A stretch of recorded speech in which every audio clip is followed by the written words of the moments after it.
Primera de Juan 5:8. Pero el que estaba escribiendo se equivocó y puso Juan 5:8. Y hay una gran diferencia, porque Juan 5:8 dice 5 maridos has tenido y el que ahora tiene no es el tuyo. Y Primera de Juan 5:8 dice el perfecto amor echa fuera el temor. Fíjate lo que hace un numerito. Claro, cuando el muchacho recibió aquí dice, ¿tú has tenido 5 maridos? ¿Qué cosa es esto? Por eso hay que tener mucho cuidado con los versículos que se digan bien, ¿verdad? Como me dijo una vez uno, dice, yo leo la Biblia. Porque le digo, pero usted tiene que leer la Biblia para conocer la voluntad de Dios, para tener una fe madura. Dice, pero si yo leo la Biblia, pastor. Digo, sí, ¿dónde lee usted la Biblia? Dígame algo de la Biblia. Dice, yo leo, y se inventó. Dice, yo leo en Jeremías. ¿Usted lee en Jeremías? ¿Qué lee usted de Jeremías? ¿Qué es Jeremías? A ver, y me dice, bueno, ya el apellido no me lo sé, me dice. Fíjate tú. Tremendo. ¿Ya pasaron los niños a las clases? ¿Sí? Ok, muy bien. ¿Hay alguien más que esté de visita por primera vez en esta tarde entre nosotros? ¿O ya todos han estado con anterioridad en la iglesia? Todos han estado aquí. Muy bien. Vamos a orar un momentito y darle gracias al Señor. Este es el momento que los hermanos en diferentes lugares ya se están conectando, ¿verdad? Dejando el tiempo de alabanza en sus lugares para seguir la predicación en vivo y en directo y disfrutar en esta tarde de la palabra que el Señor tenga para nosotros en el día de hoy. Alabado sea tu nombre, Señor. Te damos muchísimas gracias, Padre Santo, por este privilegio tan maravilloso que nos das de estudiar tu palabra, abrir este santo libro inspirado por tu Espíritu Santo, Señor, a través del cual tú siempre nos hablas, siempre nos ministras, siempre nos fortaleces el ánimo y la fe. Y pedimos que en esta tarde, Señor, siga siendo así, Señor. Que lo que hablemos, que lo que tú hayas puesto en nuestro corazón sea de bendición para todos los que van a escuchar este mensaje. En el bendito nombre de nuestro Señor Jesucristo pedimos todo. Amén y amén. Yo estaba leyendo anoche a altas horas de la madrugada, porque no tenía sueño, en el libro de los Hechos, uno de los relatos donde se cuenta la conversión del apóstol Pablo, más conocido como Saulo de Tarso. Este hombre causó mucho daño a la iglesia, porque él creía que su deber era perseguir a los cristianos e impedir el avance y el crecimiento de estos grupos, de este mensaje diferente que esta gente estaba predicando.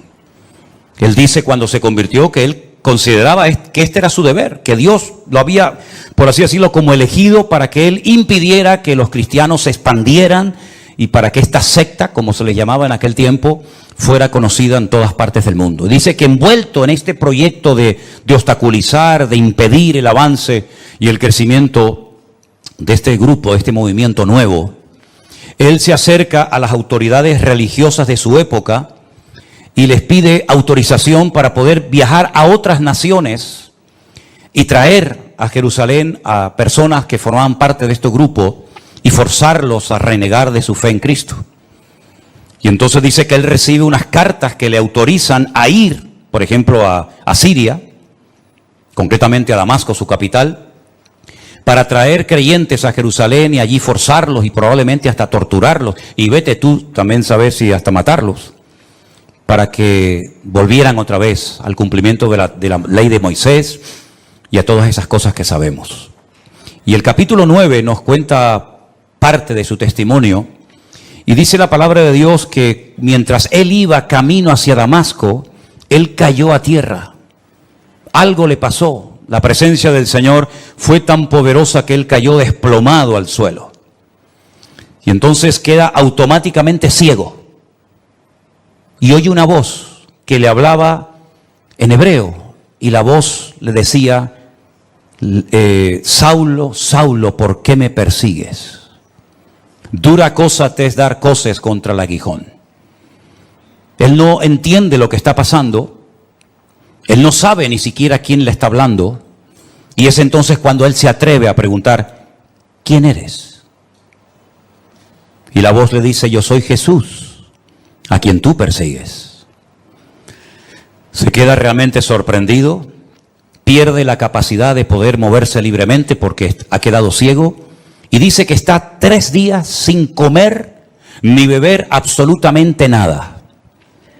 Y allí está esperando a ver qué va a pasar con su vida. Había en esa ciudad un discípulo llamado Ananías, que no lo vayan a confundir con el Ananías que cae muerto en la iglesia primitiva, que era el marido de Zafira, ¿se acuerdan? Había un tal Ananías que el Señor le habla y le dice, levántate, ve a la calle que se llama Derecha, busca en casa de un tal Judas a un tal Saulo de Tarso, porque él allí está orando. Y ha visto en visión a un varón llamado Ananías que entra y le pone las manos encima para que recobre la vista. Ahora, lo que va a responder Ananías, en cierto sentido, a mí me recuerda un poco la actitud de Moisés cuando el Señor lo llama a través de aquella zarza que ardía y no se consumía en el desierto, ¿se acuerdan? Cuando el Señor le habla y le dice que ha llegado el momento de volver a Egipto, de sacar al pueblo de la esclavitud, etcétera, etcétera, y él ha sido escogido por el Señor para cumplir con esta función. Y él pone todo tipo de excusas y bueno, Señor, no me van a creer, yo soy un hombre que no tengo facilidad de palabra, etcétera, etcétera. Y el Señor, pues después de una serie de pruebas, lo logra convencer y finalmente él va. Bueno, pues fíjense cómo responde a esa orden Ananías al Señor y le dice, Señor, he oído de muchos acerca de este hombre, cuántos males ha hecho a tus santos en Jerusalén. Y aún aquí tiene autoridad de los principales sacerdotes para prender a todos los que invocan tu nombre. Como diciendo, Señor, yo sé que tú eres perfecto y tú no te equivocas, pero tú me estás mandando a que vaya a orar y le ponga mis manos encima a un hombre que es un peligro. Un hombre que tiene poder incluso en esta ciudad para llevarnos presos y matarnos si quiere en Jerusalén. Por lo tanto, no sé, no lo dijo, pero probablemente le pasó por la mente. Decir, si hay otro por ahí que tú pudieras mandar, yo te lo agradecería, ¿no? Pero el Señor le dice, ve, porque instrumento escogido me es este, para llevar mi nombre en presencia de los gentiles, de los reyes y de los hijos de Israel. Porque yo le mostraré cuánto le es necesario padecer por mi nombre. Yo no sé si esto se lo dijo Ananías a Pablo, pero lo que está bien claro que si leemos el resto del capítulo 9 y toda la historia que nos cuenta la Biblia sobre Pablo, su vida no fue nada fácil. Porque prácticamente desde los primeros días de su conversión ya querían matarlo. Dice en el versículo 17, entonces Ananías entró en la casa, poniendo sobre él las manos, le dijo, hermano Saulo. Fíjate qué bonito, ¿no? Ya no es ese perseguidor, ya no es ese hombre peligroso, sino ahora es mi hermano Saulo. El Señor Jesús que se te apareció en el camino por donde venías, me ha enviado para que recibas la vista y seas lleno del Espíritu Santo. Al momento le cayeron de los ojos como escamas y recibió al instante la vista y levantándose fue bautizado. Y habiendo tomado alimento recobró fuerzas y estuvo Saulo por algunos días con los discípulos que estaban en Damasco. A los pocos días ya de recuperarse y de encontrarse bien y recobrar la vista, ya inmediatamente se puso a predicar el Evangelio de Jesucristo. Y ya desde aquellos primeros momentos ya los judíos habían decidido quitarle la vida. La Biblia dice que los discípulos lo tuvieron que descolgar por el muro una noche porque querían matarlo. Ahora bien, en el versículo 26 dice la siguiente historia referente a Pablo. Cuando llegó a Jerusalén, trataba de juntarse con los discípulos, pero todos le tenían miedo, no creyendo que fuese discípulo. ¿Qué te parece? Entonces Bernabé, tomándolo, lo trajo a los apóstoles y les contó cómo Saulo había visto en el camino al Señor, el cual le había hablado, y cómo en Damasco había hablado valerosamente en el nombre de Jesús. Y estaba con ellos en Jerusalén y entraba y salía. Y hablaba denodadamente en el nombre del Señor y disputaba con los griegos, pero estos procuraban matarlo. No solamente los judíos, sino también los griegos lo quieren matar. Y no han pasado años de su conversión, sino que ya digo, desde casi al momento de convertirse, ya todos querían quitar de en medio a este hombre. Cuando supieron esto, los hermanos le llevaron hasta Cesarea la Marítima, que está en la costa, donde años más tarde, ¿se acuerdan? Un tal Cornelio llamaría a Pedro para que le predicara la palabra, y entonces de ahí lo enviaron a su ciudad, a Tarso. Y ahora viene algo muy interesante. Ya Pablo se ha convertido, un hombre que atemorizaba a la iglesia, a los cristianos, y a continuación, una vez convertido, una vez que este hombre ha tenido un encuentro tremendo con el Señor y su vida ha cambiado radicalmente, dice, entonces las iglesias tenían paz por toda Judea, Galilea y Samaria, que son las 3 provincias en las que se divide Israel. Al norte Galilea, al centro Samaria y al sur Judea. Bueno, pues en todo el país, Judea, Samaria y Galilea, dice la Biblia que las iglesias tenían paz. Y dice además que eran edificadas, andando en el temor del Señor, y se acrecentaban fortalecidas por el Espíritu Santo. Si guarda relación la paz de las iglesias con la conversión de Pablo, ustedes pueden opinar lo que quieran, pero yo sinceramente creo que se notó que Pablo se había convertido. Porque la paz, una cosa es la paz que tenemos dentro por nuestra relación con el Señor, y otra cosa es que en las iglesias se pudiera cantar y se pudiera predicar la palabra y se pudieran reunir los cristianos libremente a raíz, yo estoy convencido, de la conversión del apóstol Pablo o de Saulo de Tarso. Ahora bien, no hay nada más hermoso que una iglesia que está en paz. Esto no significa de que no vamos a ser perseguidos o no vamos a tener problemas o presiones o dificultades. Pero cuando una iglesia internamente entre sus miembros hay paz, yo creo que es una de las bendiciones más grandes que una iglesia puede tener. Así como un hogar que está en paz es una bendición. Un hogar en guerra, un hogar en crisis, donde hay gritos, peleas, insultos, etcétera, tiene que ser terrible. Pero cuando hay paz en el hogar, qué bendición, amén, hermanos. Cuando los hijos están cómodos y a gustos con sus padres, cuando los padres están cómodos con sus hijos, cuando hay paz, cuando reina la paz del Señor en el hogar, es una bendición. Exactamente igual es en la iglesia. El tema de la paz es algo tan importante que la Biblia dice que hay que buscar la paz. Y una vez que la encuentras, síguela y no la pierdas. Y dice más, en cuanto dependa de vosotros, estad en paz con todos. Porque al fin y al cabo nosotros tenemos que ser pacificadores, dice la Biblia, ¿sí o no? Una de las bienaventuranzas del Sermón del Monte dice, bienaventurados los pacificadores, porque ellos serán llamados hijos de Dios. Si usted es una hija de Dios, usted no puede estar en guerra con ninguna hermana de la iglesia. Porque entonces usted no está siendo coherente con lo que usted dice que es. Si usted es cristiano, si usted es un hijo de Dios, usted tiene que estar en paz, no solamente consigo mismo, no solamente con el Señor, sino en paz con todos los hermanos. Y no evitar el cruzarte con ese hermano o hermana, no tener que ir por un pasillo para evitar que él venga por el otro, daros la paz, saludarse, hablarse, mirarse a los ojos y no tener que decir, bueno, voy a llegar un poquito más tarde para no encontrarme con fulanito de tal en la puerta.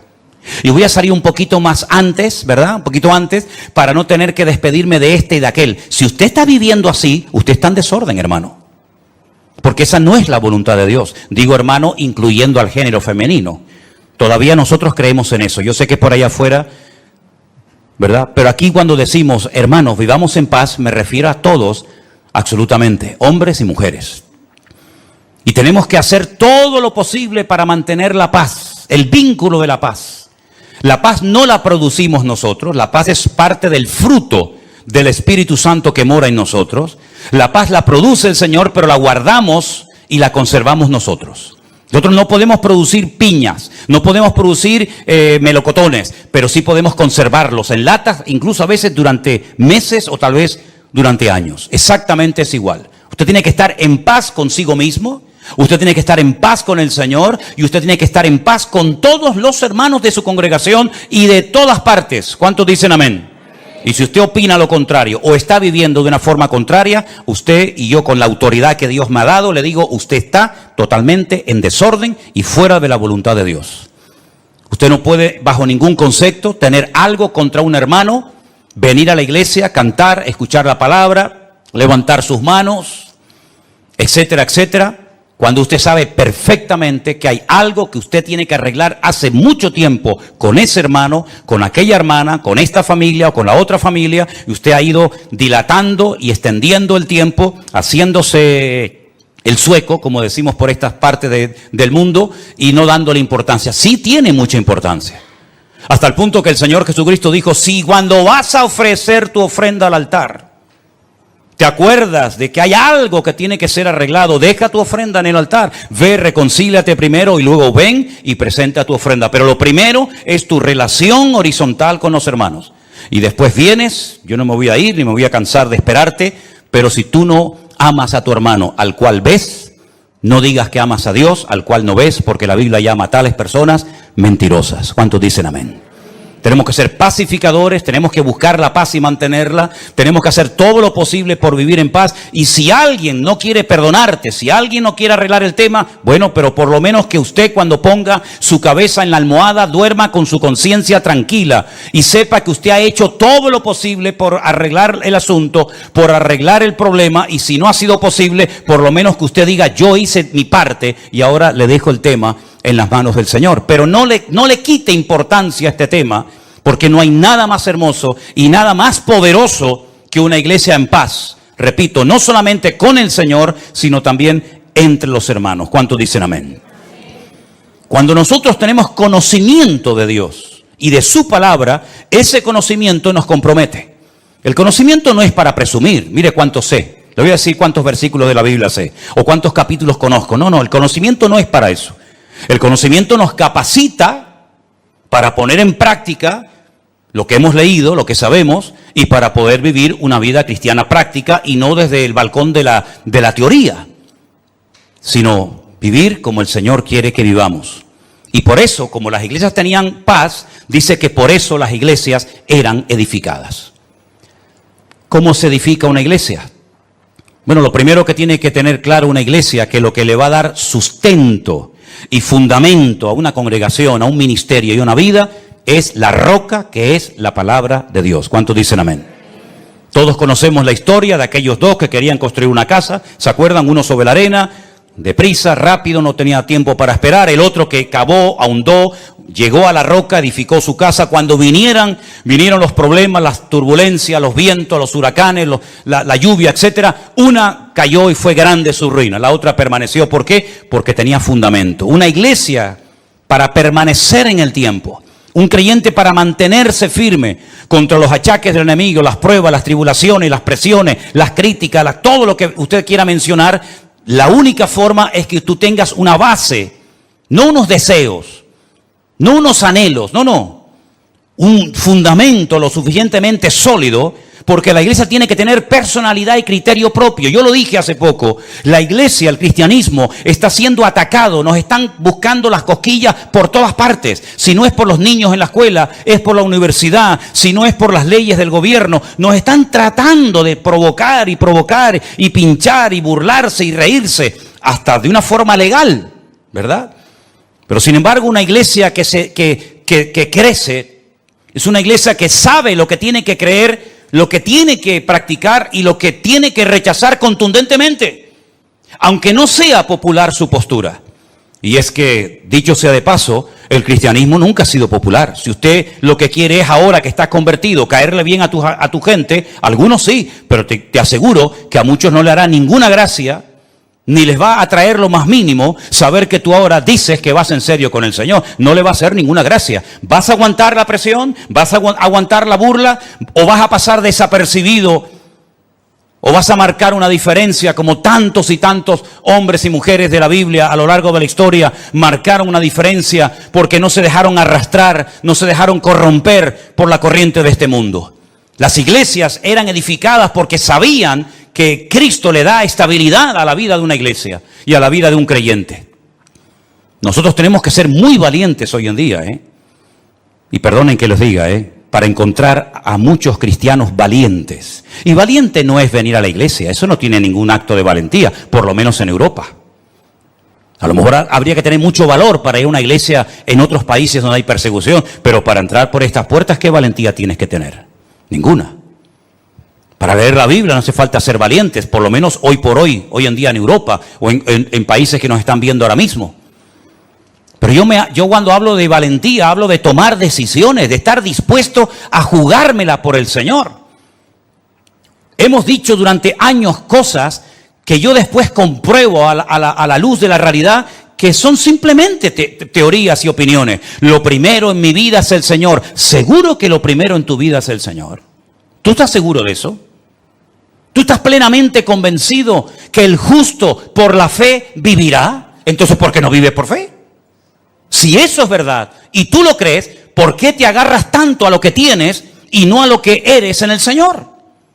Porque hay incluso personas que no tienen tantas responsabilidades en la vida que atender y que les cuesta tanto dar pasos de fe, pero sin embargo después predican y hablan de la fe, pero a la hora de la verdad no dan los pasos correspondientes. Las iglesias del Nuevo Testamento eran iglesias valientes, no solamente porque se jugaban la vida, muchos de ellos, sino porque el cristianismo llegará un momento en el que vas a ser confrontado con tu fe. Y en ese momento tú tendrás que demostrar si verdaderamente tú estás bien parado en Cristo o no. Las iglesias tenían paz, por lo tanto eran edificadas, pero dice además que andaban en el temor de Dios. Bueno, ya todos sabemos a estas alturas, creo yo, la diferencia entre miedo y el temor a Dios. Nosotros no tenemos miedo a nadie, ni a nada, pero sí tenemos que tener temor, es decir, respeto a Dios. Tal vez uno de los versículos más conocidos que menciona este tema es el de Proverbios, cuando dice que el principio de la sabiduría es el temor de Dios. Pero es que a mí me gusta otro que también habla del temor de Dios, que también está en Proverbios, que dice que el principio de la sabiduría es aborrecer el mal. Y dice la Biblia que las iglesias de Judea, de Galilea y de Samaria andaban en el temor de Dios. Es decir, eran iglesias que andaban en orden. Eran iglesias que andaban alineadas con Dios y con su palabra. Eran iglesias que no vivían en la carne. Eran iglesias que andaban en santidad, comprometidos, sabiendo que ellos eran, como dijo el Señor, la sal de la tierra y la luz del mundo. No siempre fue así. Después hubieron tremendas persecuciones, muchos hermanos perdieron la vida, unos fueron quemados, torturados, crucificados, etcétera, etcétera. Pero por lo menos durante un tiempo, el libro de los Hechos destaca que hubo un tiempo que había paz en las iglesias. Las iglesias eran edificadas en la palabra, en el amor unos con otros, porque andaban en el temor de Dios. Y parece como que una cosa nos lleva a otra. Cuando hay paz, nos podemos edificar mutuamente unos a los otros. Y cuando nos edificamos es porque entendemos que el temor de Dios implica compromiso el uno con el otro. El venir a la iglesia no es, hola, buenas tardes, Dios te bendiga. No es venir de excursión a la iglesia. Yo noto que hay algunos que vienen de excursión a la iglesia. Y noto que hay algunos que vienen obligados a la iglesia. Y eso funciona un tiempo. Pero llegará un momento que no te va a funcionar ese sistema. Llegará un momento que el niño o la niña te dirán, no voy a la iglesia. Y ya no sirve. Te quito el teléfono, no sales con tus amigas, no te va a funcionar ese sistema. Porque perdiste la guerra hace muchos años y la quieres ganar ahora. Y yo dije hace unas cuantas semanas atrás que hay batallas que las tienes que ganar hace años. Tuviste que haberlas ganado hace años. Como David aprendió a ganar muchas batallas en su vida privada, para después, cuando llegó el momento de su vida pública, derrotar a aquella mole de hombre llamado el gigante Goliat. Pero no era la primera vez que se enfrentaba a un obstáculo tremendo. Ya él después contó lo que hacía en su vida privada, que por cierto nadie lo sabía, pero él y Dios sí lo sabían. Por lo tanto, hay batallas que si tú has ido perdiendo en tu intimidad, después no vengas aquí dándotelas de valiente, de que ahora todo se va a solucionar porque has perdido la guerra hace muchos años. Por eso cada día, dice Pablo, empezamos de cero. Y corro para ver si logro asir aquello para lo cual un día el Señor me agarró a mí. Porque todavía queda mucho camino por recorrer y mucho terreno por conquistar para el Señor. A veces decimos, he escuchado a hombres que dicen, la Biblia dice que la mujer tiene que someterse al hombre. Ya perdiste la guerra. Si vas así, ya perdiste la guerra, no hoy, hace años la perdiste.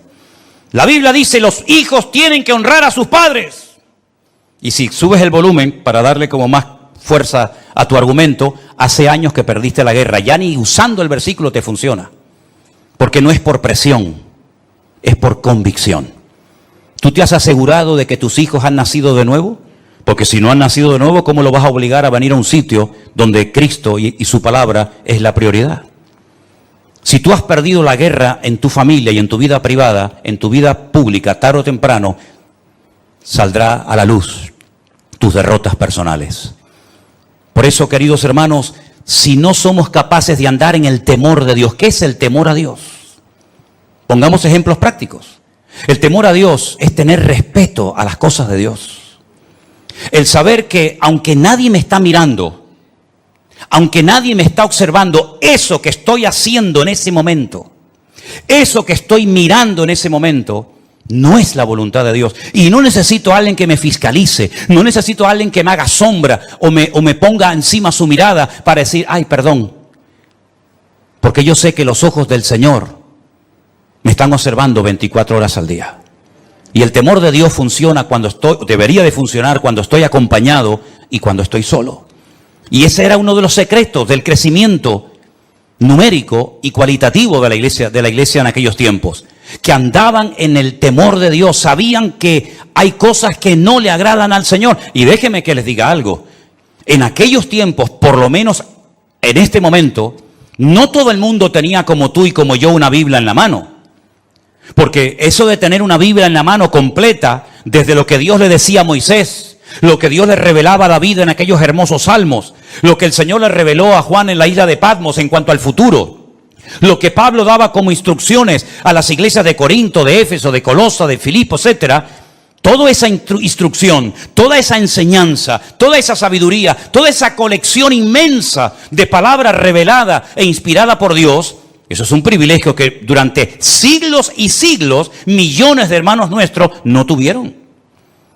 Es muy fácil cuando tú oras al Señor decir, bueno, creo que esta porción de Corintios o de Romanos o de Filipenses o este salmo o esta palabra de Isaías o de Jeremías o este ejemplo de Daniel o de José me pueden venir bien. Sí, claro, pero porque tú tienes toda la Biblia. Pero te repito, durante siglos y siglos hubieron millones de hermanos nuestros que nunca tuvieron el privilegio de tener una Biblia en sus manos. Y eso es algo que tenemos que valorar. Hay cosas que tenemos que valorar en nuestra vida para que nuestra vida realmente sea una vida fructífera y bendecida por el Señor. Y una de ellas es tener toda la palabra de Dios en mi mano, a la cual puedo recurrir y estudiar y escudriñar en cualquier momento. ¿Cuántos dicen amén? Otra cosa muy importante que tenemos que valorar es la iglesia que tenemos. ¿Saben cuántos hermanos les gustaría tener un lugar donde poder congregarse y no lo tienen? Bien porque a lo mejor no hay una iglesia cerca de su casa, bien porque las que hay son un desastre y enseñan cosas que no son bíblicas, por el motivo que sea. Pero ¿sabes el privilegio de poder tener un lugar donde tú puedes encontrarte con otros hermanos cuantas veces tú quieras? ¿Saben el privilegio que tienen, por ejemplo, nuestros hermanos allí en San Francisco, con lo que estuve la semana pasada, de tener una iglesia? Amen su congregación, amen las personas que están trabajando allí, dando su tiempo y su vida. Hay algunos que tienen la sensación de que siempre lo que no tenemos es lo mejor y no lo que tenemos. Siempre la mejor iglesia es la que no tengo, el mejor pastor es el que no tengo, los mejores líderes son los que no tengo. ¿Cuándo llegará el día en que muchos cristianos inmaduros y carnales se den cuenta que lo mejor no es lo que me falta, lo mejor es lo que ya tengo, que me dio el Señor hace mucho tiempo? ¿Cuántos dicen amén? Dele gracias a Dios por sus hermanos. Dele gracias a Dios por la Biblia, dele gracias a Dios por sus obreros, por sus pastores, dele gracias al Señor por su iglesia. No esté siempre con un ojo por arriba y con un ojo por otro lado. Valore lo que tiene. Porque yo he llegado a la conclusión de que hay algunas personas que dicen que se fueron de algunas iglesias, pero después viendo cómo andan hoy en día, pues a lo mejor empiezo a dudar de que no salieron de su iglesia porque a lo mejor en su iglesia se hacía todo mal, sino porque a lo mejor ellos eran los que estaban mal y no querían someterse ni obedecer la palabra de Dios. Qué maravilla ver este versículo, hermanos. Y al final la conclusión es que eran fortalecidas por el Espíritu Santo. Tenían paz, eran edificadas, andaban en el temor de Dios, se acrecentaban, es decir, crecían, se multiplicaban, fortalecidas por el Espíritu Santo. Este es el diseño bíblico perfecto para una iglesia local o en cualquier parte del mundo donde se encuentre. No hay nada más que esto, hermanos. Y cuando dice que eran fortalecidas en el Espíritu Santo, nosotros tenemos que saber a estas alturas que el Consolador o el Espíritu Santo fue enviado por el Señor a la vida del creyente, a la vida de las iglesias para fortalecerlas. Miren, algunas cosas que dijo el Señor en los días previos a su despedida, cuando observó a sus discípulos un tanto tristes, les dijo: no os dejaré huérfanos, tranquilos, no se pongan nerviosos, no estén así preocupados. Yo me voy, pero yo le rogaré al Padre para que os envíe al Consolador, al Espíritu Santo, el cual estará con vosotros para siempre. Jesús no estuvo siempre con sus discípulos, estuvo un tiempo, estuvo unos años, y después volvió a la gloria, pero dice: no os dejaré huérfanos. Cuando el Espíritu Santo venga, que ya vino, Él tomará de lo mío y os lo hará saber. Él os recordará todo lo que yo os he enseñado. Él me glorificará a mí. Y Él os guiará a toda la verdad. ¿Cuántos dicen amén? Por eso el apóstol Pablo escribía aquellas cartas y en una de ellas decía: hermanos, por favor, no quiero que ignoréis que vuestro cuerpo ahora es el templo del Espíritu Santo de Dios, el cual mora en vosotros. Mira, ni Moisés, ni Jeremías, ni Isaías, ni David, ni ningún personaje del Antiguo Testamento podía decir: en mi cuerpo mora 24 horas al día el Espíritu Santo de Dios. Ninguno de ellos lo pudo decir, porque no era el momento. Pero ahora, en estos tiempos, desde que nació la iglesia en el día de Pentecostés hasta el día de hoy, nosotros podemos asegurar con la Biblia en la mano de que nosotros somos portadores, templo del Espíritu Santo de Dios, el cual mora en nosotros. Ya no tenemos que ir a un templo en particular para ver y observar y experimentar la presencia del Señor, sino que Dios mora en mí, Dios vive dentro de mí. Y si el Espíritu de Dios mora en nosotros, Él dará testimonio a nuestro espíritu de que estamos o no en la verdad. Si el Espíritu de Dios mora en nosotros, comenzará a cambiar nuestra forma de pensar. Porque dice que los que son de la carne piensan en las cosas de la carne. Faltaría más. ¿En qué van a pensar? Pero dice: pero los que son del Espíritu piensan en las cosas del Espíritu. Te cambia la forma de hablar, te cambia la forma de pensar, te cambia la forma de vivir. Y por eso tenemos un capítulo entero que sería buenísimo que se lo aprendieran de memoria. No digo léanlo, no, eso ya era hace años. Eso ya era hace años. Pastor nos dijo que no, ahora te digo que lo aprendas de memoria. Tenemos que ir avanzando, ¿no? Si no, siempre estamos igual, como los niños pequeñitos. Léanse el capítulo 8. ¿Cuántos leyeron el capítulo 8 de Romanos? Eso ya pasó a la historia.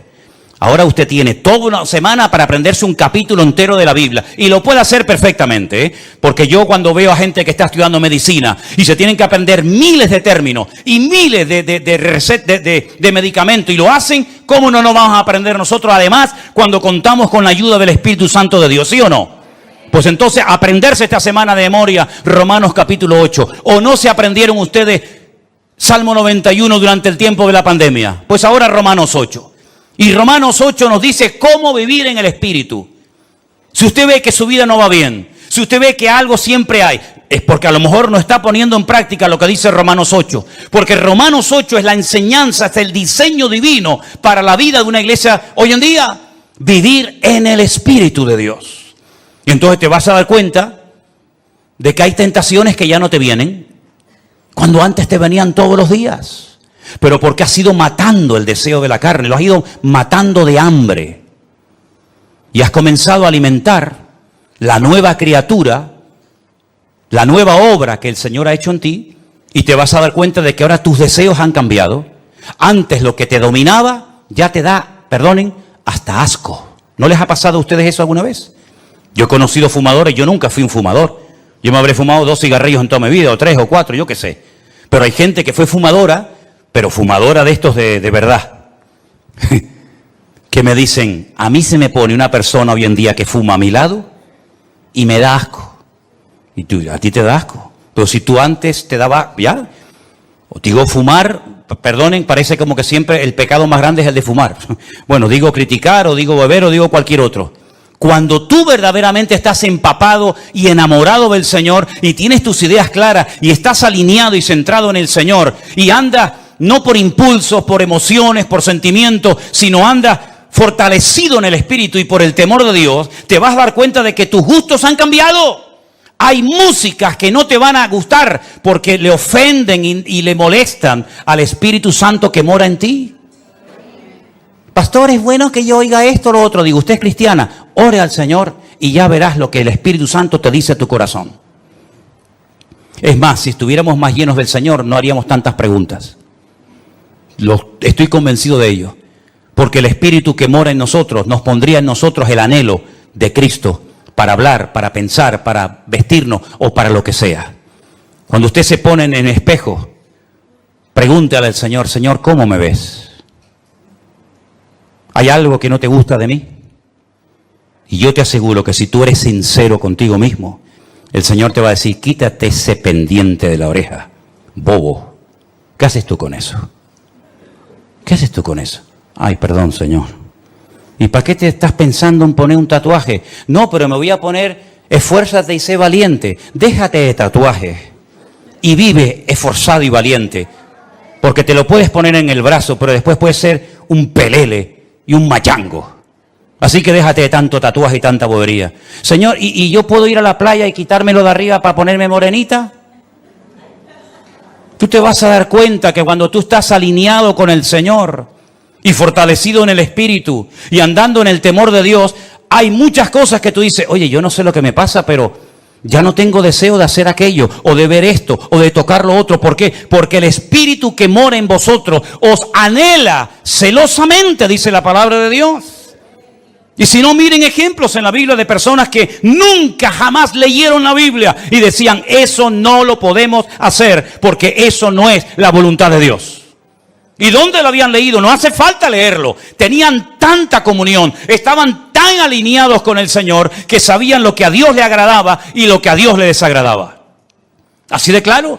Pero claro, hijo, si tú vives en la carne, si tú estás todo el día pensando en la carne, si estás rodeado de carne y si también te mueves en un ambiente de carne y después dices, no, es que no se me abren las puertas, es que Dios no me ayuda, es que Dios no me bendice, pero tú te crees que con la vida de desorden que tú llevas, Dios tiene la obligación de edificarte, de fortalecerte y de bendecirte. Hay un precio que pagar, queridos hermanos. Esto no es apretar un botón y decir, bueno, yo toco el botón y ya de arriba abajo el Señor me llena, me bendice y me transforma. No es así. Primeramente piensa, ¿cómo me llevo yo con mis hermanos en la iglesia? ¿Hay paz unos con otros? Porque si no hay paz, esto no es para ti, ¿eh?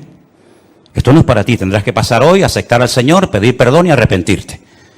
Pero si tú estás en paz, entonces, ¿qué vas a querer? Edificar a los hermanos. Y si habéis prestado atención a la lectura esta tarde que dice, ¿cómo se edifica la iglesia? Por la actividad propia, mutua, de cada miembro. ¿Lo habéis leído, no? ¿Sí o no? El cuerpo va creciendo según la actividad propia de cada miembro para ir edificándose en amor. Así se edifica una iglesia. Con la actividad de cada uno de nosotros, aportando cada uno su granito de arena, aportando cada uno su don, su talento, su habilidad, su conocimiento, etcétera, etcétera, y cada uno aportando lo que tiene que aportar, lo que Dios te ha dado, ese cuerpo va creciendo y se va edificando hasta llegar a la estatura de la plenitud de Cristo, a un varón perfecto. Eso es lo que dice la palabra de Dios. Si lo hacemos, el crecimiento viene solo. Esta gente no tenían que salir por las calles haciendo campañas evangelísticas. Es que yo no veo en la Biblia campañas evangelísticas, sino que dice que el Señor añadía cada día a la iglesia los que habían de ser salvos. No estoy diciendo que no haya que salir a predicar el evangelio, no estoy diciendo eso. Lo que estoy diciendo es que el Señor mandaba a la congregación y era la iglesia un imán que atraía a la gente, porque el estilo de vida de los creyentes era diferente, y lo que hoy en día la gente está buscando es gente que sea honesta, que sea sincera, que vivan lo que predican y no que digan una cosa y que luego hagan otra. Por eso, mis queridos hermanos, el Espíritu Santo se movía en aquellas congregaciones con una libertad tremenda.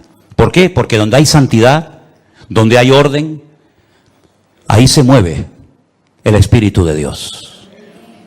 Cuando la iglesia no es esto, cuando la iglesia no funciona según este diseño bíblico, la iglesia se convierte en lo que tú quieras. En un club de amigos, en una ONG, en un lugar de altruismo, en un lugar donde se reparte tal vez comida, pero la iglesia perdió la función de ser el agente de Dios en este mundo. Y el Señor nos da la oportunidad y el privilegio de reunirnos pues 1 o 2 veces a la semana o cuando sea en este lugar o en cualquier otro. Pero durante la semana la luz se esparce. Ahora la luz está concentrada en un lugar. Todos estamos siendo alimentados, instruidos, ¿verdad? Edificados por la palabra, pero cuando termine esta reunión, y en sus respectivos países lo mismo, la luz se va a esparcir. Y durante toda la semana, cada uno de ustedes en el lugar donde viva, donde trabaja, donde estudies, vas a tener que marcar una diferencia y vas a ser una luz. Pero estás realmente fortalecido, edificado en el Señor para poder vivir una vida cristiana victoriosa.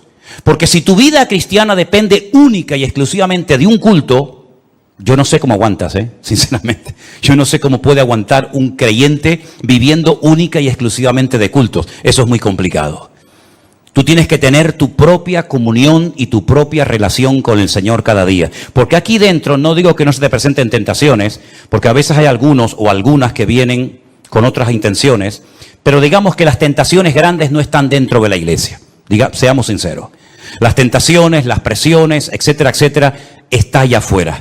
Cuando tú estés solo mañana y te llame aquel o aquella, ¿cómo vas a reaccionar, hermano? ¿Cómo vas a reaccionar? ¿Con la carita de santo y de bueno que tenías hoy? ¿O te volverá a salir el indio que llevamos todos dentro? Dios nos tiene que sacudir el alma para que nos demos cuenta de que somos el objetivo del enemigo y sobre todo nuestros hijos. Que Dios nos ayude a entender que cuanto más unidos, más arraigados a la palabra, más en santidad, en paz y en orden vivamos, más fortaleza espiritual todos vamos a tener para poder vivir una vida cristiana victoriosa. Saulo estuvo 15 años sin aparecer en la escena. A los 15 o 16 años vuelve a aparecer, ya el Señor le ha revelado el Evangelio, ya viene con otras, ¿verdad?, con otro estilo de vida. Pero lo que está bien claro es que todos y cada uno de nosotros somos responsables de nuestra vida cristiana.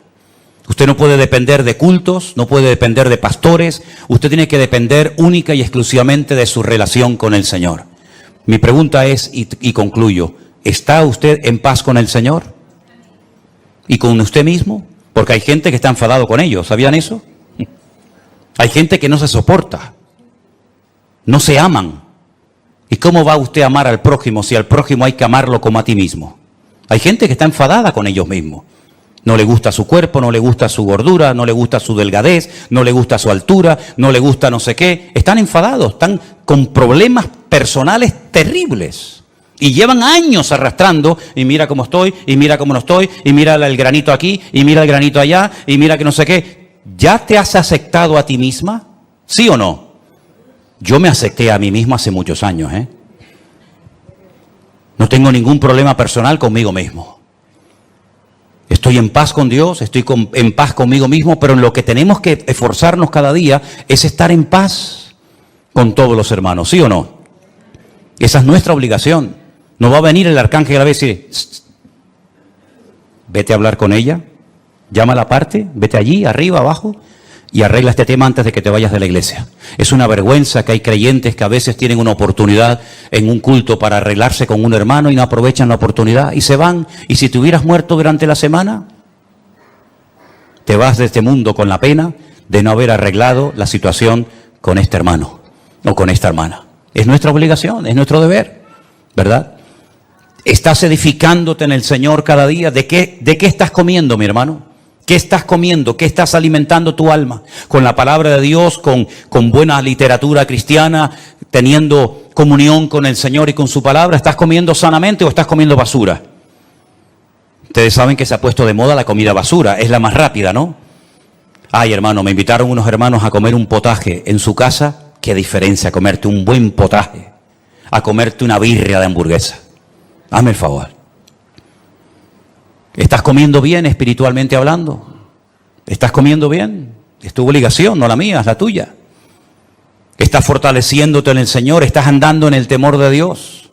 ¿Estás huyendo de ciertos y determinados ambientes y lugares y personas que te pueden contagiar y te pueden perjudicar tu desarrollo y tu crecimiento espiritual? ¿Te das cuenta cómo hay muchas cosas que no dependen de un pastor o de una iglesia, sino son cosas que somos nosotros los responsables delante de Dios de tomar esas medidas preventivas para poder construir una vida cristiana victoriosa? Medita en todo esto que has escuchado esta tarde, hermano. Porque hay gente que a lo mejor no tienen paz en su corazón porque no están haciendo esto que hemos leído esta tarde. No se están edificando en el Señor, no tienen comunión con el Señor y por lo tanto no tienen paz. Pero la paz es posible, dice la Biblia. Tú guardarás en completa paz. ¿A quién? Aquel cuyo pensamiento en ti persevera. Cierra tus ojos en esta tarde y dile al Señor: Señor, escúchame bien lo que te voy a decir. Así como las iglesias de Galilea, de Judea, de Samaria tenían paz, yo quiero tener paz. Así como aquellas congregaciones de antaño eran edificadas en la fe y en la palabra, yo también lo quiero ser hoy en día, Señor. Yo quiero ser fortalecido en el Espíritu Santo de Dios cada día. Yo quiero amarte y quiero temerte, porque eso es lo que significa tener temor de Dios, respetar a Dios, tener respeto a Dios y no ser un descarado, un irreverente, un desobediente, sino ser una persona que tiene respeto de Dios, que no le echa siempre la culpa a alguien de tus problemas, porque esa es una actitud tremendamente infantil. Ay, si yo hubiera tenido un buen padre. Ya. ¿Y cuántos han tenido un buen padre y han salido totalmente descarriados? Así que no le eches la culpa al padre que no tuviste o a la madre que no tuviste o que tienes. No le eches la culpa al pastor, al diablo, al mundo, a la iglesia, a los jóvenes. No, ya está bien. Así actúan los niños pequeñitos. Siempre la culpa la tienen los demás. Pero es tiempo, mis queridos hermanos, de mirarnos, de examinarnos a nosotros mismos, de probarnos a nosotros mismos y de reconocer que yo soy el único responsable de mi vida espiritual, de mi crecimiento y desarrollo. Valore lo que Dios le ha dado, mi hermano. No esté saltando de flor en flor, saltando de un lugar a otro. Parece que siempre lo que hacen los demás es mejor que lo que usted tiene o Dios le ha dado.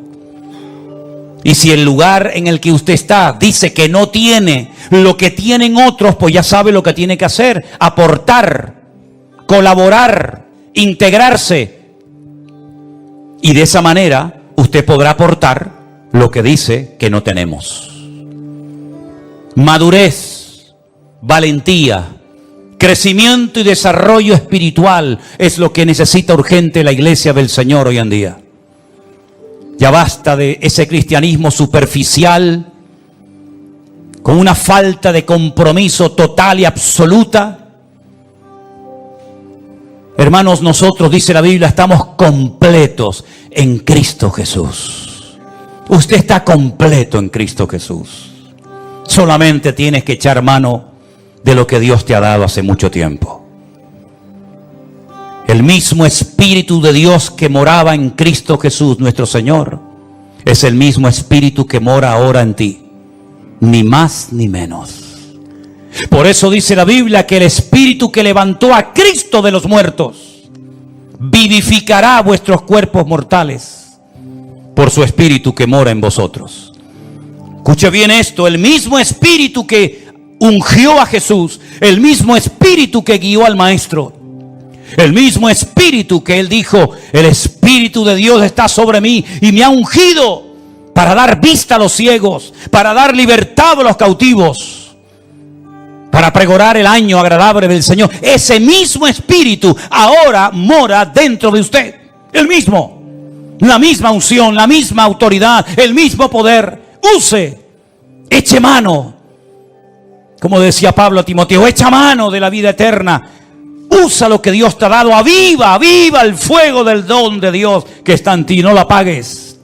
Cumple con tu llamado. Cumple con tu ministerio. Esfuérzate. Pelea la buena batalla. Acaba la carrera. Guarda la fe. Es nuestro deber. Son deberes personales, intransferibles. Nadie puede ocupar mi lugar de oración ante mi Dios.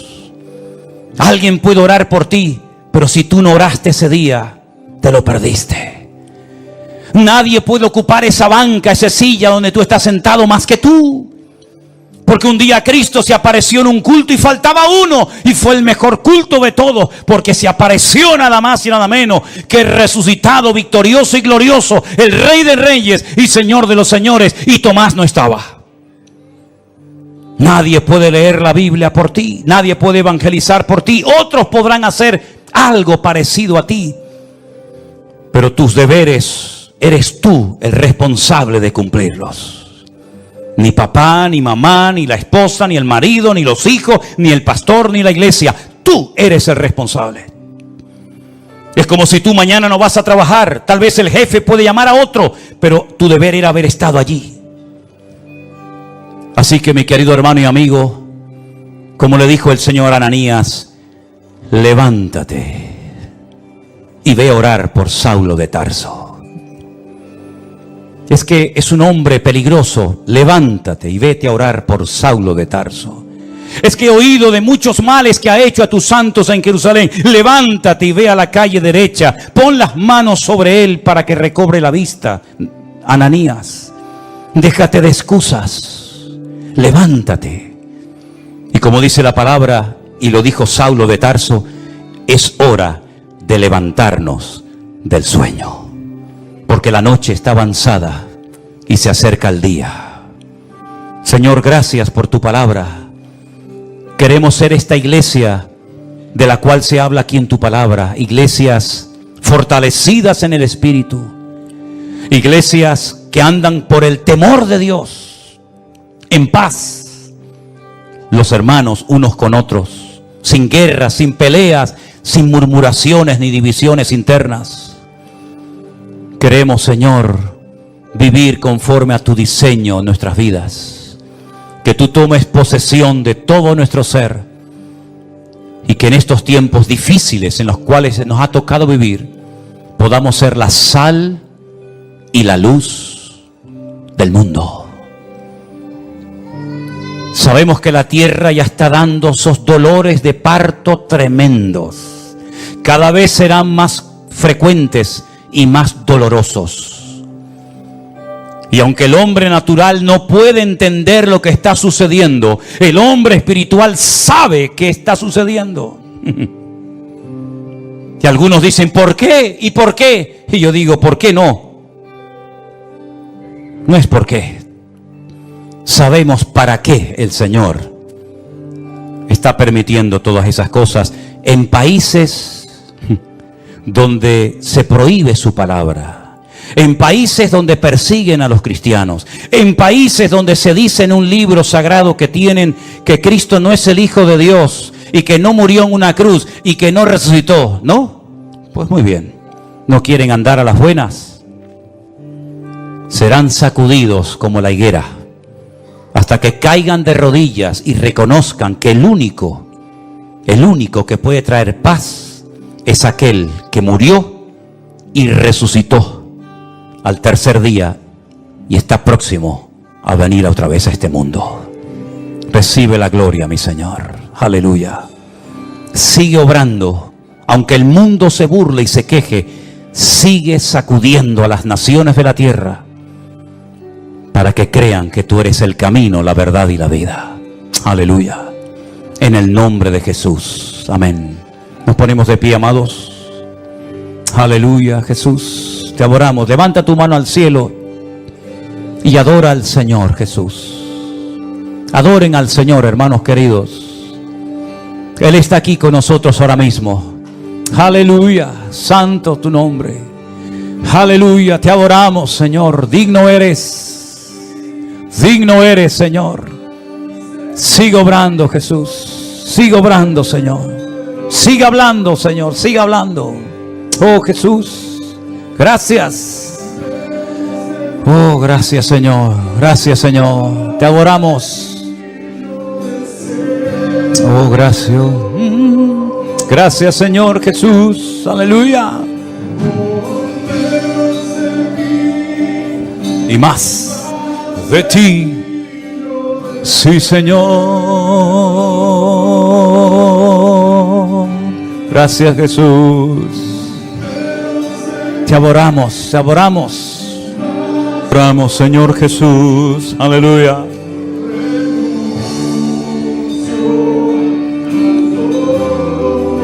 Gracias, Señor.